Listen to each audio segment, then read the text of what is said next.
Okay, we're going to do some review problems from both sections P2 and P4. And I have two problems here for you to do.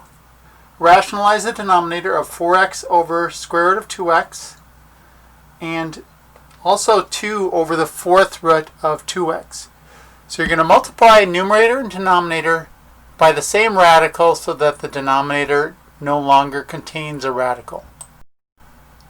So give this a try on your own and then come back and see what we have here.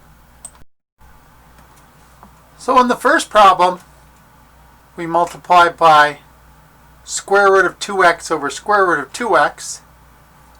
The bottom will then turn into square root of 4x squared, which will be 2x.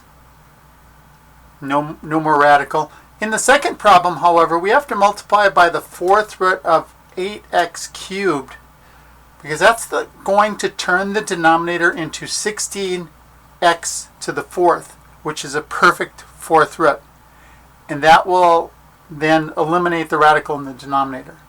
So if you haven't done these correctly, rewrite them and then go from here and then come back and check to see what the final reduced answers will be. So in the first example, when we multiply, we get 4x square root of 2x all over 2x. The 4x and the 2x cancel to give 2. So our result here is 2 square roots of 2x, which is a much nicer looking answer than what we started with. And that's one of the reasons we do this, is you can sometimes make a complicated radical expression into something a lot simpler. Now in the second problem, when we multiply through, we get 2 fourth roots of 8x cubed. The denominator turns into the fourth root of 16x to the fourth. We multiply these two radicands, and that radical simplifies to 2x, because 2x to the fourth is 16x to the fourth.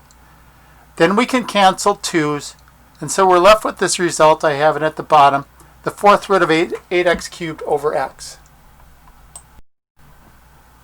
Okay, in our next problem, I'd like you to simplify this cube root of 24x to the fourth y to the sixth. Using the procedure we covered in class, rewrite it as two radicals, one with perfect cubes, the other with the leftovers. So try this and pause the video and come back. So when we do that, we can rewrite this as the cube root of 8x cubed y to the sixth times the cube root of 3x, where the first radical will simplify because they're all perfect cubes. 8 is 2 cubed, x is cubed, and y to the sixth is y squared quantity cubed.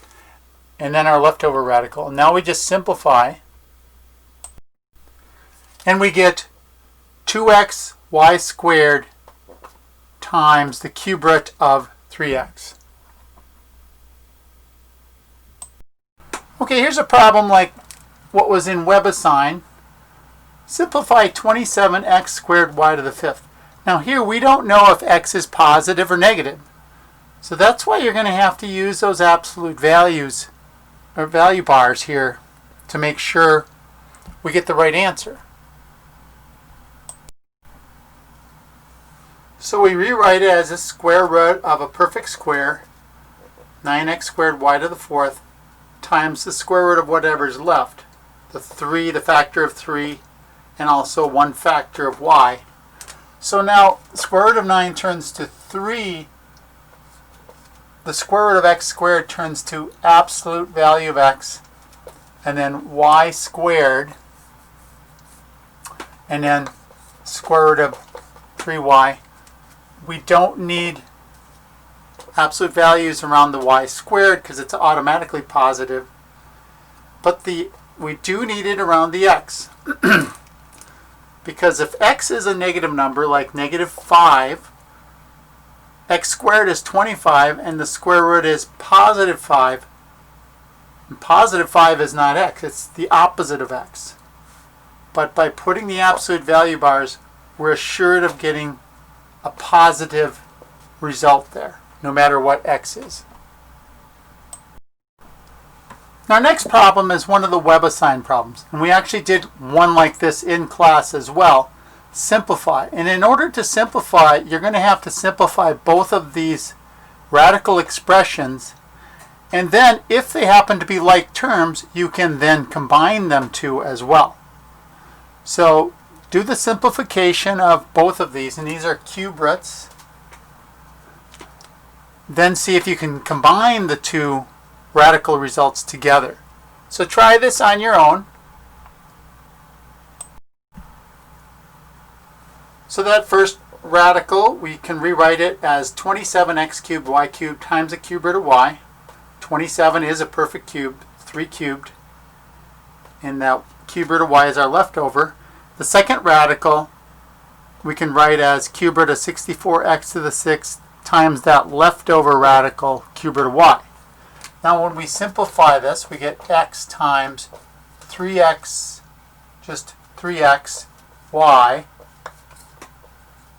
cube root of y, minus 5y times 4x squared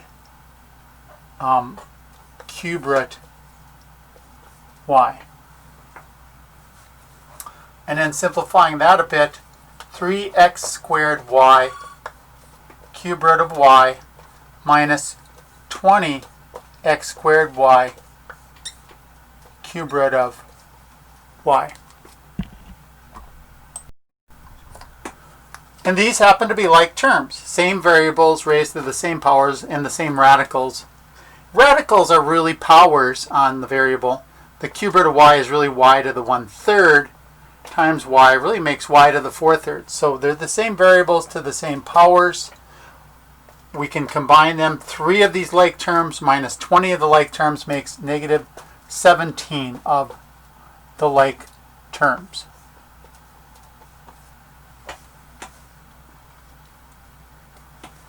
And we don't need any absolute value bars here because these are cube roots, not square roots.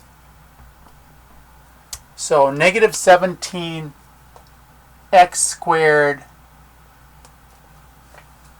y times the cube root of y. Okay, and I have 3 more problems, review problems for this section to try. Simplify 5x y to the 0 times quantity 2x to the 5th y cubed squared, 4/25 to the 3/2 power, 1/3 to the negative 2 power. So try all 3 of these, simplify them using the rules for exponents and rational exponents. In our first problem, the 0 exponent is only on the y, not on 5x. So the y to the 0 turns into 1. So we have 5x times, okay, we square each of these quantities. 2 squared is 4. X to the 5th squared, we multiply exponents to make x to the 10th. Y cubed squared is y to the 6th. So then we multiply through by 5x. 5 times 4 is 20. X times x to the 10th is x to the 11th. And then times y to the 6th.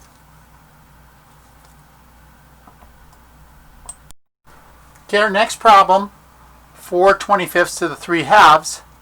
That means you're taking the 3rd power of the square root of 4/25.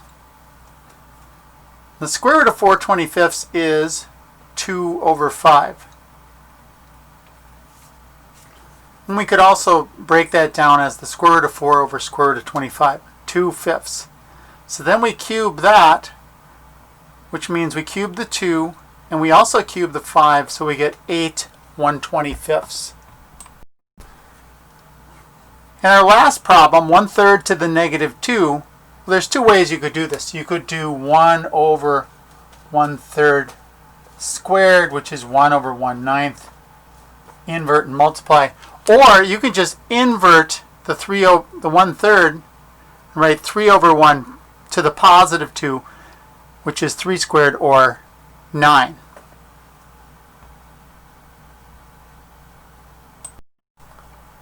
And here I've rewritten the other way of doing this, it was a little off the board. Writing 1 over 1/3 squared, we get that result of 9. Okay, now we're going to do some P4 review problems. Factoring.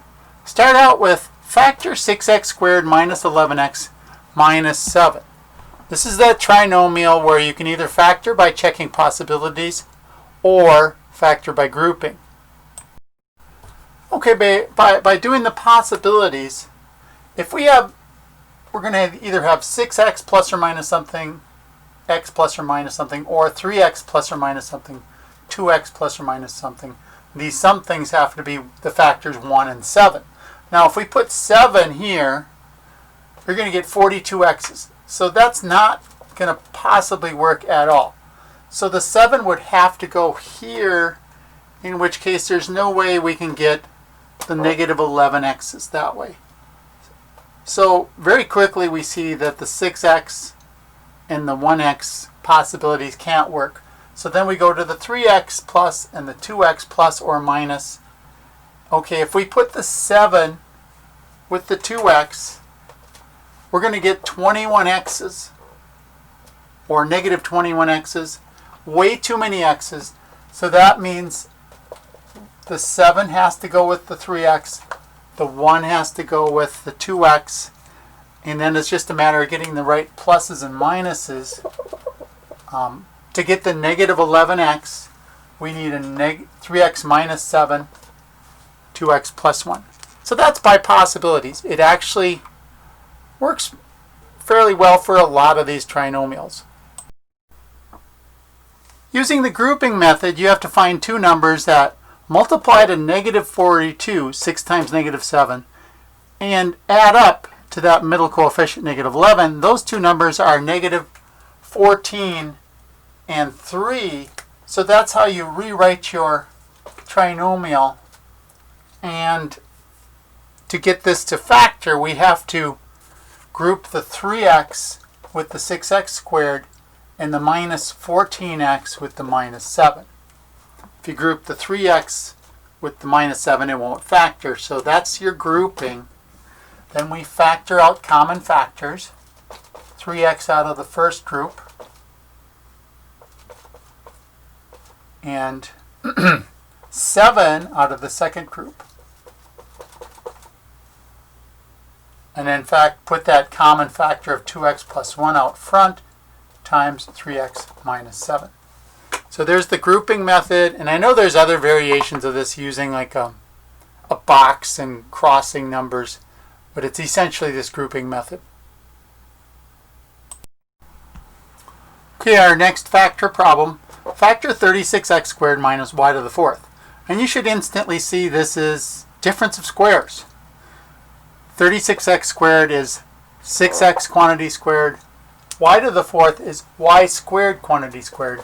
So that's what you do here is you rewrite this as two squared quantities, a difference of two squared quantities. So a squared minus b squared equal a plus b, a minus b. 6x is our a, y squared is our b. So we plug those in to that factorization and get 6x plus y squared, 6x minus y squared. Okay, one more factoring problem. Factor x squared minus 10xy plus 16y squared.